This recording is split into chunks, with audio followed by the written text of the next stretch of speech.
नमो अरिहन्ताणं नमो सिद्धाणं नमो आयर्याणं नमो वच्छायाणं नमो लोये सव्यसाहूणं।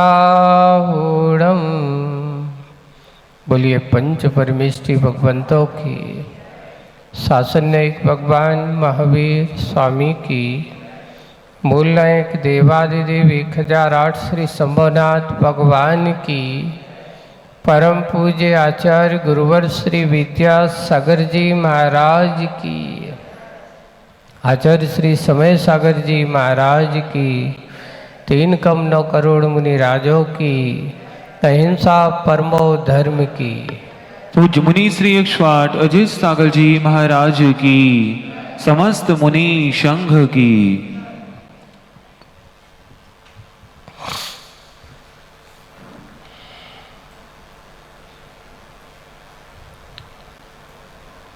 आदमी की कामना और भावनाएं कितनी होती हैं, तो कहा गया इसकी इच्छाएं तो इतनी होती हैं कि सारे लोक की संपत्ति इसके सामने रख दी जाए, सारे लोक की जितनी भी उसकी मनमाफिक चीज़ें हैं उसके सामने रख दी जाए, तो उसमें भी कुछ ना कुछ, इतना सब कुछ मिल जाने के बाद भी कह के थोड़ा सा ये और होता तो अच्छा होता। यानी पहले इच्छा उसकी पूरी हो जाए जो चाहता था, और इच्छा पूरी हो जाने के बाद फिर एक और नई इच्छा खड़ी होती कि काश अगर ऐसा और होता तो अच्छा होता।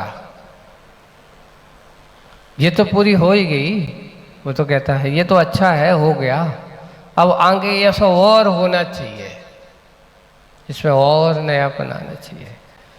यानी सीधा सीधा संबंध इसका यह है कि संसारी आत्माओं को तृप्ति का अनुभव कभी नहीं होता। तृष्णा हमेशा तृप्ति को होने ही नहीं देती, निरंतर एक नई विकल्प बनाते ही रहेगी, एक नई इच्छाओं को जन्म देती ही रहेगी, और जब तक नई इच्छाओं का जन्म है, नई आकांक्षाओं का जन्म है, तब तक उसको तृप्ति का अनुभव हो ही नहीं सकता। अब करना क्या है? हमारे पास देखिए, मनुष्य के पास कितनी इंद्रियां हैं? 5 हैं। संसार में कितने इंद्रिय जीव होते हैं? बोले कि 5 प्रकार की इंद्रिय वाले जीव होते हैं, जिनके पास मात्र एक ही इंद्रिय है, स्पर्श इंद्रिय से काम करने वाले वे एक इंद्रिय है। जिनके पास स्पर्शन है और रसना है, सो वो कितने इंद्रिय वाले हो गए? 2 इंद्रिय वाले हो गए। जिनके पास स्पर्शन, रसना और घ्राण, सूंघने के सामर्थ्य भी आ गया, तो वो हो गए 3 इंद्रिय वाले जीव हो गए। जिनके पास चक्षु और उसमें मिल गया 3 के साथ, तो कितने हो गए? 4 इंद्रिय हो गए। और जिनके पास कर्ण और इन चारों के साथ कर्ण और जोड़ दो, सुनने का सामर्थ्य हो जाता है, तो वो कितने हो जाते हैं? 5 इंद्रिय वाले होते हैं। अब आप उसमें देख लेना, विचार करना, एक मक्खी है, एक मच्छर है, देखते हैं, सूंघते हैं, है ना, लेकिन वे स्वयं किसी की सुनते नहीं है। सुनाते तो हैं पर किसी की क्या होता? सुनते नहीं है। सारा का सारा चक्षु इंद्रिय से उनका व्यापार चलता है। जब अपन, कई लोग क्या होता है, जब मच्छर रात्रि में हो और वे भिनभिनाते हैं, उनकी आवाज़, तो लोग क्या करते हैं, तालियां बजाते हैं। अब तालियां बजाने से क्या, तालियां सुनने वाला तो चाहिए उसको भगाने, इस प्रकार, क्योंकि वो तुम्हारी ताली सुनने वाला नहीं है, वो तो तुम्हें सुनाने वाला है। अब तुम सुनने वाले हो, वो सुनाने वाला है, और आप उसकी आवाज सुनते ही अपनी नींद, मच्छर चिल्लाता है कान के पास जब आता है तो आदमी की कितनी भी गहरी नींद हो, मच्छर आते ही उसकी नींद भंग हो जाती है। मक्खी है ना, भौरा है, मधुमक्खी है, ततैया है, बर्रैया है, ये सारे के सारे, ये सब कितने इंद्रिय हैं? सब 4 इंद्रिय वाले हैं। अब प्राय कर एक और अपन पहचान कर लो, 2 इंद्रिय की विशेषता क्या है? 2 इंद्रिय की विशेषता ये होती है कि 2 इंद्रिय के पैर नहीं, तो जो वो हमेशा उसका शरीर ही उसका रिसकने वाले, जैसे इल्ली होती ना, उसके आप वो चलती है तो कैसे कैसे चलती, अपने शरीर को ही पैर, उसके शरीर ही वो सब कुछ होता है, आगे बढ़ेगी समेट समेट करके वो ऐसा चलने वाली होती है। पैर उसका शरीर ही उसके पैर होते हैं। 3 इंद्रिय वाले के साथ उसको शरीर को मोड़ने नहीं पड़ता, जैसे चींटी है उसके पास पैर आ जाते हैं,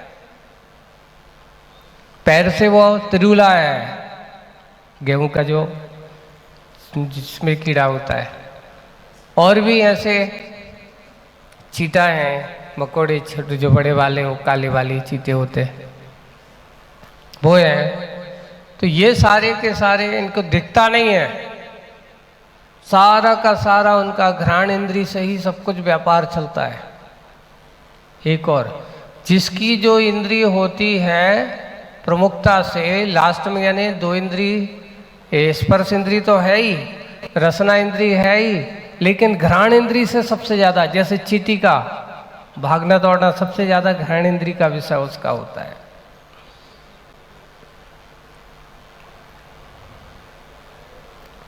चक्षु इंद्रिय वाला चक्षु इंद्रिय से करता है, यानी 4 इंद्रिय वाला चक्षु इंद्र की प्रमुखता उसके पास, लेकिन रसना स्पर्शन ये तो सब उनके हिसाब से होते ही हैं, व्यापार जा।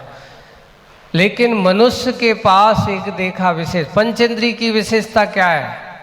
यहां एक इंद्रिय प्रमुख नहीं होती, यहां 5 इंद्रियां प्रमुख होती हैं। क्यों? देखिए, 3 इंद्रिय वाला जो है, 4 इंद्रिय वाला, वहां मन नहीं होता। वहां क्या नहीं होता? वहां इंद्रिय प्रमुख होती है, तो वहां मन नहीं होता। लेकिन पंचेंद्रिय वाला जो संगी जीव है उसके पास मन होता है, और जहां मन होता है वो सारी इंद्रियों को नियंत्रण करते हुए अपने कंट्रोल में लेकर के उन सब से अपना काम कराता रहता है।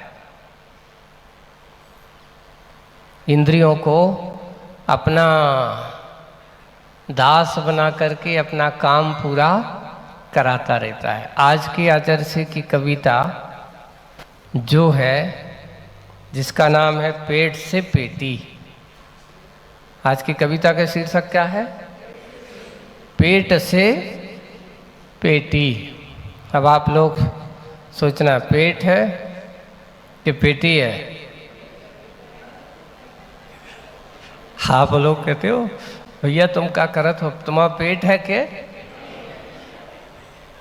कितना खाओगे, कितना इकट्ठा करोगे, कितनी वो करोगे? एक व्यंग्य जैसा हो जाता है। सोचना, आज विचार करना, आज आपके लिए बहुत अच्छा चिंतन का विषय मिलने वाला है। पढ़ते हैं, पहले कविता पढ़ते हैं, फिर आगे की बात करते हैं। अन्न पान से, किससे? अन्न यानी ठोस, पान अर्थात लिक्विड, दोनों अकेले है। जब भोजन पानी करो, अकेला भोजन करें और पानी ना पिए तो किसी को नियम दे दिया जाए कि आज तुझे खाना ही खाना है, पीना कुछ नहीं है।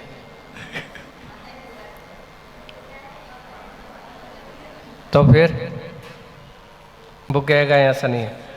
एक और बात है, पीने पीने में तो आदमी सुरक्षित रह सकता है, अकेला पानी पी करके तो जीवन सुरक्षित रह सकता है। लेकिन तुम कहो कि तुम्हें 4 दिन तक 10 दिन तक पूरे 10 लक्षण आ रहे हैं, 10 दिन तक तुम्हें खाना है पीना नहीं। लोग जलोपास तो कर लेते हैं, लेकिन जल का त्याग करके उपास करना वो भी कर लेते हैं। चारों प्रकार के आहार त्याग कर करके है। ऐसे लोग मिलेंगे तुम्हें जो कहेंगे मैं पानी नहीं पीऊंगा, मैं सिर्फ रोटी खाऊंगा अकेला। ऐसा कोई भी एक आसन नहीं करता। क्यों? क्योंकि भोजन को पचाने के लिए बिना पानी से काम होने वाला नहीं है। आचार्य श्री एक बहुत अच्छा दोहा सुनाते थे, आधा भोजन कीजिए दूजा पानी पी। भोजन कितना कीजिए? ये अपने पेट के हिसाब से चलना है ना। तो आधा भोजन कीजिए दूना पानी पी। चौगना श्रम वर्ष 125 जी। कितना होना चाहिए? जैसे आधा भोजन किया तो उससे पानी कितना पीना चाहिए? दूना। और उससे जितना पानी पिया उससे चौगुना क्या करना चाहिए? श्रम। जो ऐसा चलेगा उसकी स्थिति क्या है? वर्ष 125 जी। अगर तुम्हें 100 वर्ष से ऊपर जीना हो तो ये सिद्धांत को क्या करो? अपनाओ। इसलिए अगर हम क्या उल्टा करते हैं, पानी कम भोजन ज्यादा, प्राय कर तुम लोगों की एक सबसे बड़ी समस्या होती है। क्या है? बार बार पीने होते, महाराज थोड़ा सा पानी पी लेते, बाद में फिर तो ऐसे लोगों की सल्लेख न कराना बहुत मुश्किल काम होता है। श्रावकों को महाराज क्या करें, हम लोग पानी पीने की आदत ही नहीं है, भोजन के बाद थोड़ा पानी फिर बाद में पीते रहते हैं। अब जब सल्लेखना आदि होती है तो उस समय क्या करते हैं? बहुत समस्या आती है, क्योंकि वहाँ बार बार भोजन थोड़ी होना है। हाँ, आयुर्वेद जरूर कहता है कि देखो भोजन में पानी मिला मिला करके पीना चाहिए। भोजन के बाद ज़्यादा पानी नहीं पीना चाहिए, भोजन करने के बाद लास्ट में नहीं, बीच बीच में पानी ले ले करके ही अपना भोजन करते हैं तो वह भोजन आपके लिए स्वास्थ्य का लाभकारक हो सकता है। ऐसा नहीं कि भोजन के साथ पानी नहीं पीना चाहिए, पानी पीना चाहिए, उससे कि उसका भोजन के पाचन में सहयोगी होता है।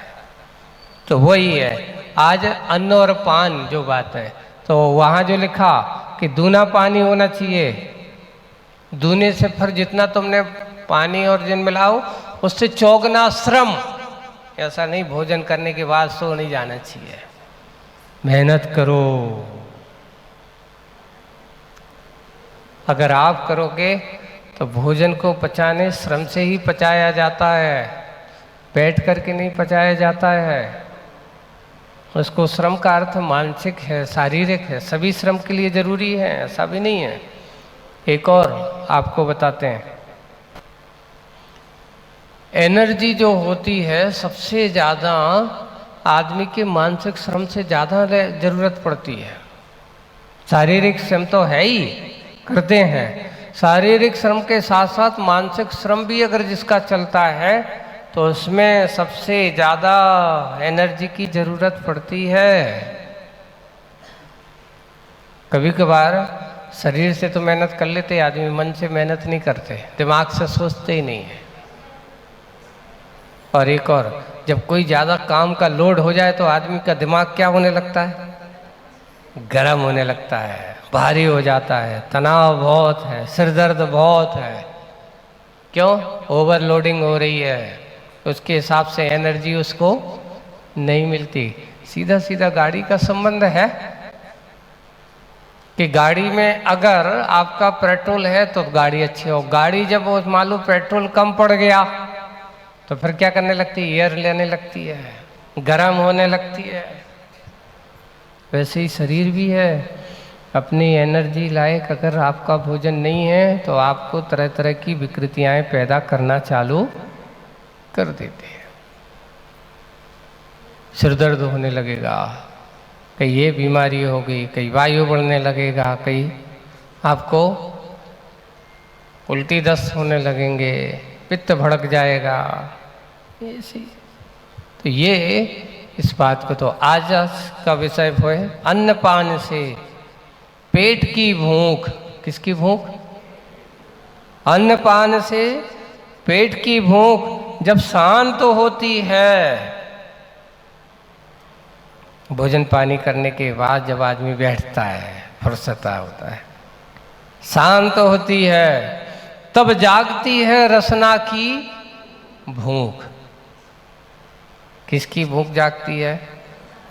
रसना की भूख। रसना का मूल्यांकन।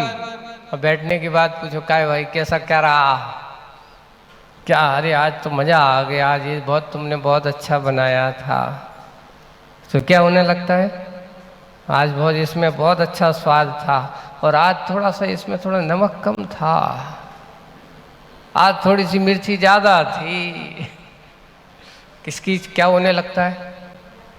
अब हो जाती है किसकी भूख? रसना की। वो बताती है कि आज तुम्हारी ये कमी थी, आज तुम्हारा ऐसा था, आज ऐसा था। जबकि समझदार व्यक्ति कहते हैं खाने के पीने के बाद फिर नखरे नहीं करना चाहिए। क्यों? क्योंकि जिसके यहाँ तुम खा के आओ या जिससे खाएं, तो समझदार आदमी को क्या कहना चाहिए? कभी किसी के भोजन की बुराई नहीं करना चाहिए। क्यों?